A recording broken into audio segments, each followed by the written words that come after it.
Welcome to KPM learning institute. और यहाँ पे आज हम देखने वाले हैं जो केपीएम जीएस कंपटीशन का एग्जाम हुआ है उसका जीएस का जो सिलेबस जीएस का जो हमारे पास क्वेश्चंस पेपर आया था उस क्वेश्चंस पेपर का सॉल्यूशन देखने वाले हैं। और इसमें हम 6 to 8 के क्वेश्चंस को जीएस का सॉल्व करेंगे, जिसमें 60 क्वेश्चन थे और आज हम 60 क्वेश्चन का डिस्कस करेंगे। इसके पहले अगर आपने मैथ की क्लास नहीं देखा तो मैथ की क्लास आप देख लेंगे। मैथ का सॉल्यूशन इसका वीडियो पड़ चुका है और उसको आप देख के वहां से अपना मिला लें और आपको पता चल जाएगा कि 20 में आपके कितने क्वेश्चन सही हैं। आज हम यहाँ पे 60 क्वेश्चन की बात करते हैं। तो सबसे पहले आप लोग पेपर और पेन लेके बैठ जाएं। क्वेश्चंस को टिक कराया जा रहा है और सारा क्वेश्चंस आप बैठ के टिक कर लें। उसके बाद कितने क्वेश्चन सही हैं इसको आप कमेंट करके जरूर बताएं और इसके बाद आपको पता भी चल जाएगा कितने क्वेश्चन सही हो रहे हैं। मैथ का ऑलरेडी वीडियो पड़ चुका है, उसको आप देख लीजिए। उसके बाद हम जीएस का क्वेश्चन सॉल्व करवाने चल रहे हैं। तो जीएस का क्वेश्चन यहाँ पे स्टार्ट करते हैं। हम क्लास को स्टार्ट कर रहे हैं, सब लोग पेपर और पेन लेके बैठ जाएंगे। और यहाँ पे हमारे पास जो क्वेश्चन दिया गया था, पहला क्वेश्चन हमारे पास था कि भारत का सबसे ऊंचा बांध है। तो हमसे पहला क्वेश्चन पूछा था सबसे ऊंचा बांध कौन सा है।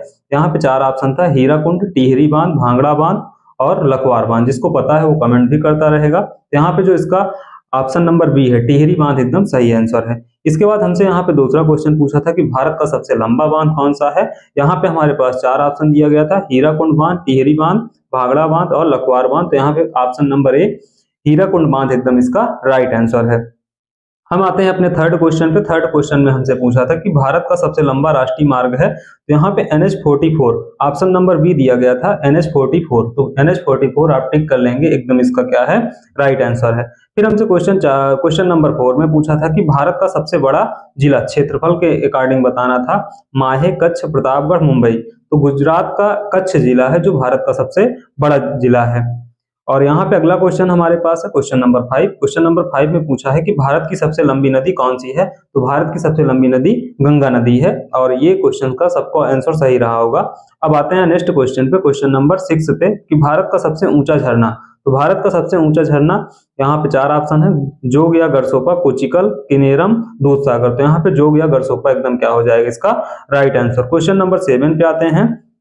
क्वेश्चन नंबर 7 में हमसे पूछा था कि विश्व का चीनी का कटोरा किसे कहते हैं। तो विश्व का चीनी का कटोरा हम क्यूबा को कहते हैं। तो ऑप्शन नंबर बी एकदम सही है। इसके बाद हमसे क्वेश्चन 8 में पूछा था कि पूर्व का वेनिस किसे कहा जाता है। तो पूर्व का वेनिस कोचीन को कहा जाता है। ऑप्शन नंबर ए एकदम सही है।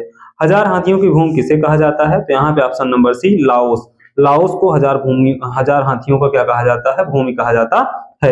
इसके बाद नेक्स्ट क्वेश्चन हमसे पूछा था कि विश्व की सबसे लंबी नदी है। तो यहाँ पे ऑप्शन नंबर ए, तो विश्व की सबसे लंबी नदी नील नदी है। ऑप्शन नंबर ए एकदम सही है।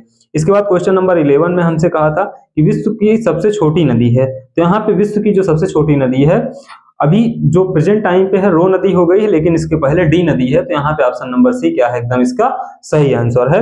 इसके बाद हमारे पास नेक्स्ट क्वेश्चन है क्वेश्चन नंबर 12। क्वेश्चन नंबर 12 में कहा है कि विश्व की सबसे बड़ी खारे पानी की झील। तो यहाँ पे विश्व की सबसे बड़ी खारे पानी की झील कैस्पियन सागर है। कौन सा है, कैस्पियन सागर। कैस्पियन सागर इसका एकदम राइट आंसर है।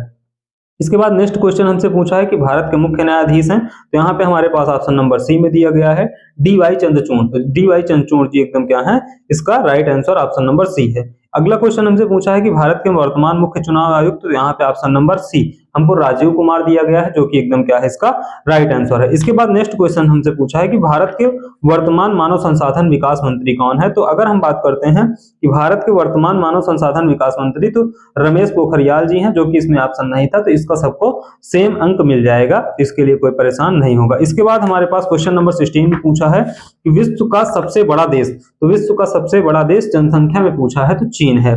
इसके बाद अगला क्वेश्चन है हमारे पास कि विश्व का सबसे ऊंचा बांध कौन सा है। तो यहाँ पे हमारे पास 4 ऑप्शन दिया गया था, रोगुस्की, नूरेक बांध, टिहरी बांध, हीराकुंड बांध। तो यहाँ पे हमारे पास विश्व का सबसे ऊंचा बांध पूछा गया था। इसका जो राइट आंसर हो जाएगा टिहरी बांध हो जाएगा। टिहरी बांध हो जाएगा जो भारत का था। लेकिन अगर विश्व की बात करते हैं, जिनपिंग फर्स्ट है। तो यहाँ पे भी ये क्वेश्चन एरर है और इस क्वेश्चन का सबको सेम अंक मिल जाएंगे, क्योंकि ऑप्शन में ये दिया नहीं गया था। तो जिनपिंग फर्स्ट है, इसको आप कॉपी में नोट कर लीजिए। क्वेश्चन नंबर 18 में हमसे पूछा है कि विश्व की सबसे लंबी नहर। तो विश्व की सबसे लंबी नहर ऑप्शन नंबर बी सुएज नहर। सुएज नहर एकदम इसका राइट आंसर है। इसके बाद नेक्स्ट क्वेश्चन पे आते हैं। पूछा था कि भारत रत्न सम्मानित प्रथम भारतीय महिला। तो यहाँ पे option number C Indira Gandhi एकदम इसका सही आंसर है। इसके बाद हमसे क्वेश्चन नंबर 20 में पूछा था कि मरणोपरांत भारत रत्न सम्मानित प्रथम भारतीय पुरुष। तो यहाँ पे जो ऑप्शन नंबर बी है लाल बहादुर शास्त्री। लाल बहादुर शास्त्री एकदम इसका राइट आंसर है। इसके बाद अगला क्वेश्चन है कि भारत का सर्वोच्च वैज्ञानिक पुरस्कार, तो भारत का सर्वोच्च वैज्ञानिक पुरस्कार विश्व वैज्ञानिक पुरस्कार विज्ञान रत्न पुरस्कार, ऑप्शन नंबर सी एकदम राइट आंसर है। फिर हमसे पूछा है कि ध्वज के निर्माता कौन है, तो ध्वज के निर्माता पिंगली वेंकैया है, पिंगली वेंकैया, ऑप्शन नंबर सी एकदम राइट आंसर है। क्वेश्चन नंबर 23 में हमसे पूछा है कि राष्ट्रगान को सर्वप्रथम किसने गाया था, तो यहाँ पे ऑप्शन नंबर सी है रविन्द्रनाथ टैगोर जी, तो रविन्द्रनाथ टैगोर जी एकदम इसका राइट आंसर है। इसके बाद हमसे क्वेश्चन नंबर 24 में पूछा था कि राष्ट्रीय चिन्ह को कब स्वीकार किया गया, तो राष्ट्रीय चिन्ह को 1950 में स्वीकार किया, जो कि एकदम option number B right answer है। इसके बाद क्वेश्चन नंबर 25 में हमसे पूछा है कि भारत में ऑल इंडिया रेडियो का गठन कब हुआ था, तो भारत में ऑल इंडिया रेडियो का गठन तो 8 जून 1936 को हुआ था, लेकिन इसी को 1957 में आकाशवाणी के नाम से जाना जाने लगा, तो यहाँ पे जो राइट आंसर हो जाएगा 1957 एकदम राइट आंसर हो जाएगा।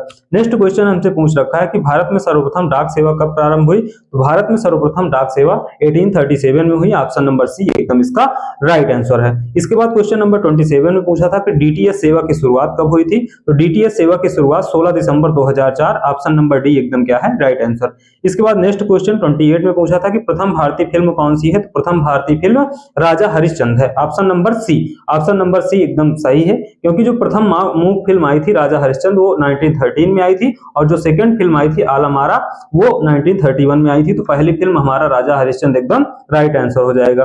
फिर क्वेश्चन नंबर 29 में पूछा था कि राष्ट्रीय फिल्म पुरस्कार से सम्मानित पहली हिंदी फिल्म कौन सी, मिर्जा गालिब थी, मिर्जा गालिब थी जो 1954 में।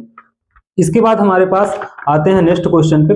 नेक्स्ट क्वेश्चन है क्वेश्चन नंबर 30, और 30 में हमसे पूछा है कि प्रथम भारतीय अंतरराष्ट्रीय फिल्म समारोह कब हुआ, ये 1952 में हुआ, ऑप्शन नंबर सी एकदम राइट आंसर है। क्वेश्चन नंबर 31 में हमसे पूछा था जल सेना, वायुसेना और थल सेना का मुख्यालय कहाँ पे है, तो इसका मुख्यालय दिल्ली में है, ये एकदम option number B right answer है। फिर हमसे 32 में पूछा था कि भारत के प्रथम रक्षा मंत्री कौन है, तो भारत के प्रथम रक्षा मंत्री बलदेव सिंह जी थे। इसके बाद क्वेश्चन नंबर 33 में पूछा है कि थल सेना दिवस या थल सेना की स्थापना तो 15 जनवरी, तो इसका ऑप्शन राइट आंसर क्या हो जाएगा 15 जनवरी हो जाएगा। इसके बाद नेक्स्ट क्वेश्चन में हमसे पूछा था कि इंदिरा गांधी मुक्त विश्वविद्यालय की स्थापना कब हुई थी, तो ये 1985 में हुई थी, ऑप्शन नंबर सी एकदम राइट आंसर है। फिर हमसे क्वेश्चन में पूछा था कि भारतीय शिक्षा का मैग्ना कार्टा किसे कहा जाता है, तो चार्ल्स वुड डिस्पैच को कहा जाता है, तो ऑप्शन नंबर डी मतलब घ एकदम इसका सही आंसर है। फिर 36 में पूछा था कि राष्ट्रीय शिक्षा दिवस कब मनाया जाता है, राष्ट्रीय शिक्षा दिवस 11 नवंबर को मनाया जाता है। नेक्स्ट क्वेश्चन हमसे पूछा था कि सबसे बड़ा एवं भारी ग्रह है, तो सबसे बड़ा एवं भारी ग्रह हमारे पास बृहस्पति है, ऑप्शन नंबर बी एकदम सही है। इसके बाद क्वेश्चन नंबर 38 में पूछा था कि सर्वाधिक उपग्रहों वाला ग्रह, तो सर्वाधिक उपग्रहों वाला ग्रह हमारे पास शनि है। फिर हमसे क्वेश्चन नंबर 39 में पूछा था कि फोबोस एवं डिमोस उपग्रह है किसके, मंगल के, ऑप्शन नंबर सी एकदम सही आंसर है। क्वेश्चन नंबर 40 में पूछा था कि भारतीय अंतरिक्ष अनुसंधान संगठन की स्थापना कब हुई थी, 1969 में हुई थी, ऑप्शन नंबर बी एकदम सही है। क्वेश्चन नंबर 41 में कहा था कि अंतरिक्ष में जाने वाली प्रथम महिला, तो अंतरिक्ष में जाने वाली प्रथम महिला वेलेंटीना तेरेस्कोवा, ऑप्शन नंबर एकदम सही है। इसके बाद 42 में हमसे पूछा था कि चंद्रमा पर मानव भेजने वाला प्रथम देश कौन सा था, तो चंद्रमा पर मानव भेजने वाला प्रथम देश अमेरिका था। क्वेश्चन नंबर 43 में पूछा है कि सूर्य सौरमंडल का केंद्र है, सूर्य सौरमंडल का केंद्र है, किसने कहा था, कापरनिकस ने इसको कहा था, ऑप्शन नंबर बी एकदम सही आंसर है। इसके बाद क्वेश्चन नंबर 44 में पूछा है कि मंदाकिनी समूह है, तो मंदाकिनी तारों का समूह है, ऑप्शन नंबर बी एकदम सही है। क्वेश्चन नंबर 45 में आकाशगंगा की खोज किसने किया था, तो आकाशगंगा की खोज गैलीलियो ने किया था। क्वेश्चन नंबर 46 में चंद्रमा को पृथ्वी की परिक्रमा करने में लगा समय, कितना समय लगता है, तो 27 दिन 8 घंटा लगता है।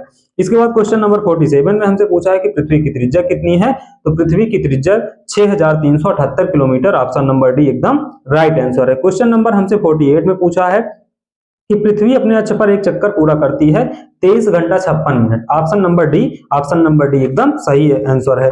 इसके बाद क्वेश्चन नंबर 49 में पूछा है कि भारत की सबसे लंबी अंतरराष्ट्रीय स्थल सीमा है, तो ये किसके साथ में है, बांग्लादेश के साथ में, ऑप्शन नंबर सी एकदम इसका राइट आंसर है। फिर हमसे क्वेश्चन नंबर 50 में पूछा है कि भारत के दक्षिण में स्थित पड़ोसी देश है, तो भारत के दक्षिण में स्थित पड़ोसी देश श्रीलंका है, जो कि एकदम इसका राइट आंसर है। श्रीलंका मालदीव दो देश हैं, श्रीलंका इसका राइट आंसर है। फिर हमसे क्वेश्चन नंबर 51 में पूछा है कि आदम का पुल स्थित है कहां पे, भारत और श्रीलंका के बीच में स्थित है। इसके बाद 52 में पूछा है कि पृथ्वी से चंद्रमा का भाग दिखता है कितना प्रतिशत, 57% भाग दिखता है। दिन रात होता है किसके कारण, तो दिन रात जो है घूर्णन के कारण होता है, ऑप्शन नंबर बी एकदम राइट आंसर है। चंद्रमा का द्रव्यमान पृथ्वी का होता है कितने गुना होता है, 1/81 गुना होता है। हमसे क्वेश्चन नंबर 55 पे पूछा है देशांतर घूमने में लगा समय कि एक देशांतर घूमने में कितना समय लगता है 4 मिनट। क्वेश्चन नंबर 56 में है कि पृथ्वी अपने अक्ष पर एक चक्कर पूरा करती है कितने समय में, लगभग 23 घंटा में। तो यहाँ पे हमारे पास क्वेश्चन नंबर 57 है कि भारत का बगीचा किसे कहा जाता है, तो भारत का बगीचा कर्नाटक को कहा जाता है। फिर हमसे पूछा था दादा साहब फाल्के पुरस्कार पाने वाले प्रथम गीतकार कौन थे, तो ये इसका आंसर हो जाएगा मजरूह सुल्तानपुरी, एकदम इसका राइट आंसर हो जाएगा। 59 में हमसे पूछा था कि एशिया का नोबेल किसे कहा जाता है, तो रेमन मैग्सेसे पुरस्कार को एशिया का नोबेल कहा जाता है। इसके बाद आज का हमारा लास्ट क्वेश्चन है रेमन मैग्सेसे पुरस्कार से सम्मानित प्रथम व्यक्ति कौन थे, तो आचार्य विनोबा भावे जी इसके प्रथम व्यक्ति थे। तो ये थे हमारे जीएस के 60 क्वेश्चन, जिसका हमने सबका ऑप्शन सबको बता दिया है। क्वेश्चंस का पूरा वीडियो हम ऑलरेडी इसका पूरा वीडियो डाल दिए हैं, तो जो बच्चे नहीं पढ़े वहां से जाके बढ़िया से पढ़ लेंगे। वीडियो में पूरा इसके बारे में फुल इंफॉर्मेशन दी गई है और यहाँ पे हमने इसका शार्ट में पूरा ऑप्शन सिर्फ सॉल्व करा दिया है। तो अब आप मिला लेंगे अपना और कमेंट करके बताएंगे कि 60 क्वेश्चंस में से कितने क्वेश्चंस सही हैं। तो मिलते हैं हम, इसके बाद इंग्लिश का आपको वीडियो मिल जाएगा, उसके बाद आपका 100 क्वेश्चन कंप्लीट हो जाएगा, तो आपको पता चल जाएगा कि 100 में कितने मार्क आए हैं। तो मिलते हैं हम अगली क्लास में। जय हिंद।